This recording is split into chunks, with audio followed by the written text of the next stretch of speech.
विक्रम बेताल की कहानी आपने सुनी होगी। हेराल्ड हाउस केस कांग्रेस के लिए बेताल से कम नहीं नजर आ रहा है। नमस्कार, स्वागत आपका India.com पर। आइए जानते हैं कि जब PMLA यानी prevention of money laundering act के अंतर्गत जो आरोप लगे हैं सोनिया गांधी, राहुल गांधी और कांग्रेस पार्टी के ऊपर, वो आरोप साबित होते हैं, तो क्या राहुल और सोनिया गांधी को जेल हो सकती है और कितना सजा का प्रावधान है? आपको बता दें कि ईडी ने जब लगातार छापेमारी की कोलकाता, मुंबई और दिल्ली के हेराल्ड हाउस और से जुड़े दफ्तरों में, YIL या AJL के दफ्तरों में, तो ईडी को कई सारे ऐसे अहम दस्तावेज मिले जिसमें घोटालों के सबूत हैं। और कोलकाता में एक अहम सबूत हाथ लगा है जिसमें ईडी की तरफ से ये कहा गया है कि इसमें हवाला भी इन्वॉल्व है।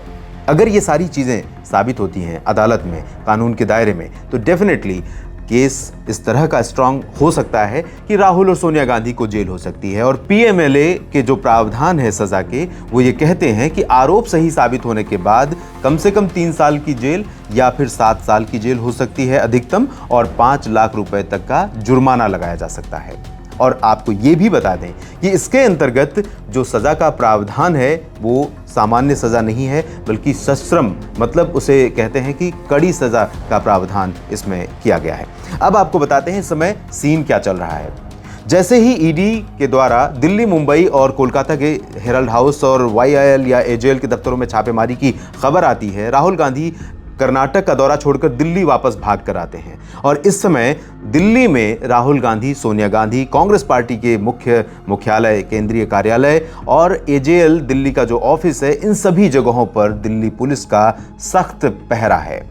कांग्रेस पार्टी के तमाम बड़े नेता, मल्लिकार्जुन खड़गे हो या फिर जयराम रमेश या फिर अशोक गहलोत, जो कि अक्सर मुखर रहते हैं कांग्रेस पार्टी के बचाव में और केंद्र सरकार पर हमला करने में, इन सभी का आरोप है कि केंद्र की मोदी सरकार विरोधियों का सुर दबाने के लिए इन केंद्रीय एजेंसियों का इस्तेमाल कर रही है। आपको बता दें कि 5 अगस्त के दिन संसद में, जो कि मॉनसून सत्र इस समय चल रहा है, संसद में कांग्रेस समेत विपक्षी पार्टियों ने महंगाई और बेरोजगारी के मुद्दे पर चर्चा के लिए नोटिस दिया हुआ था, जिस पर सरकार तैयार भी थी चर्चा के लिए। लेकिन कांग्रेस का आरोप है कि लोगों का महंगाई और बेरोजगारी के मुद्दे से ध्यान भटकाने के लिए केंद्र की मोदी सरकार ये तानाशाही रवैया अपना रही है और विरोधियों को दबाने के प्रयास कर रही है।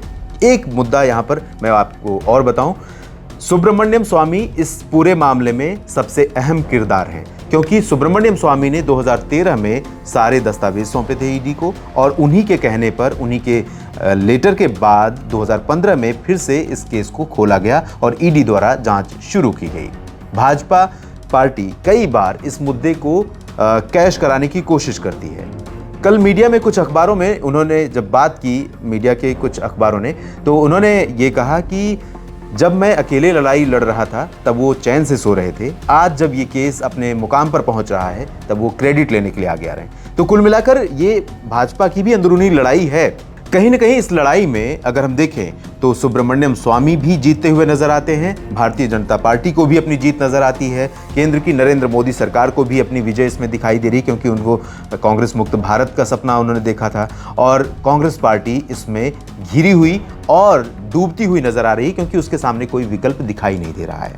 अब एक सवाल मैं चलते चलते छोड़ जाता हूं कि अगर वास्तव में राहुल गांधी और सोनिया गांधी को सजा हो जाती है, ये दोनों जेल चले जाते हैं, उसके बाद कांग्रेस पार्टी का क्या होगा?